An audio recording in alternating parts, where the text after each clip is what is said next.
September is National Recovery Month, a time to raise awareness about substance use disorders and celebrate the journey of those in recovery.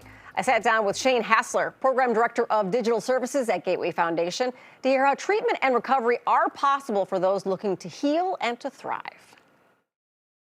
National Recovery Month has been around since 1989, and it was designed to get the conversation going in the communities about what recovery is, to reduce stigma and around substance use disorders and mental health. Yeah, probably not uncoincidental is that it's also National Suicide Prevention Month in September as well. I imagine that those two things are very directly tied. Yes, absolutely.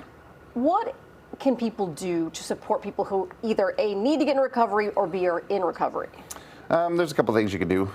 Get educated, right? And that's what I tell a lot of people. Also, if you're trying to support somebody that's in recovery, volunteering, going to recovery events, just be open-minded and listen to what they have to say. A lot of times, I am in recovery, and I'm fairly open about it because I want people to understand where I'm kind of coming from. Yeah. But it also, being open about it helps reduce that stigma, but also helps hold me accountable to my own recovery.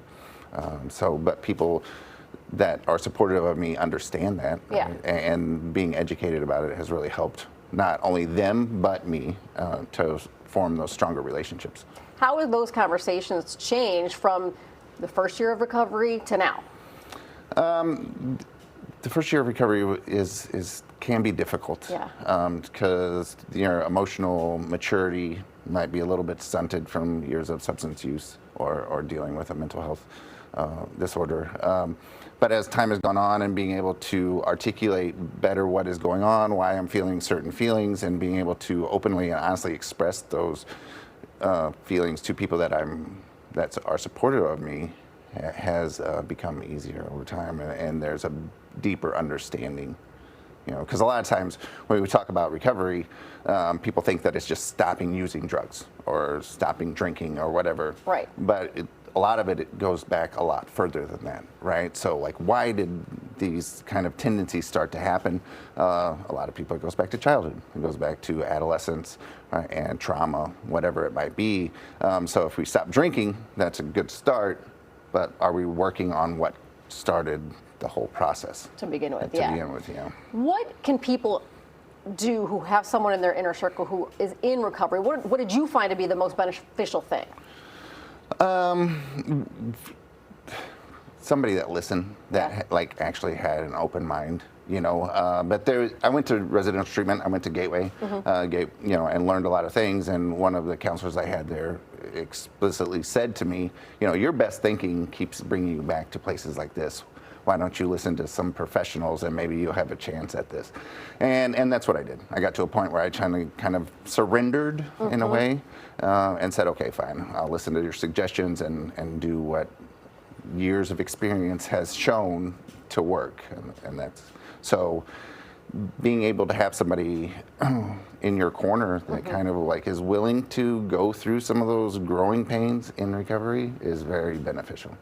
Is there any suggestions you can offer to people who are going through recovery themselves, what to do? Because I would imagine that people in their lives tiptoe around them a little bit, and I don't know if that's a good thing or a bad thing.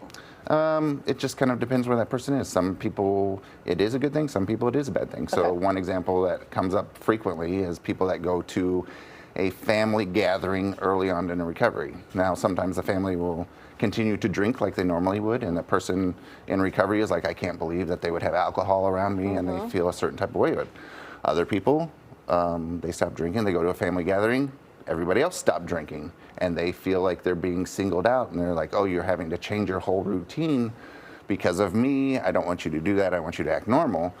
So once again, it's really about having those open and honest conversations. And in my own recovery experience, that's probably been the most, the thing that I've worked on the most is having those calm, open, assertive conversations about how I'm feeling, right? So once, especially with family or supportive people, emotions tend to run high, and things can get out of control pretty quickly.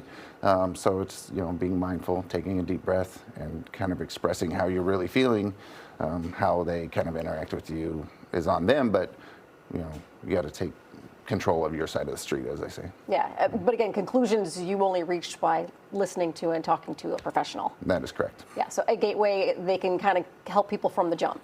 Yeah, absolutely. If you feel like you need treatment, treatment is available, right? Recovery is possible. Gateway, you can call their 800 number at 855-925-GATE and talk to somebody 24 hours a day and potentially get into treatment pretty quickly. All right, call Gateway Foundation's 24-hour hotline, which is right there on your screen, or visit them online at gatewayfoundation.org.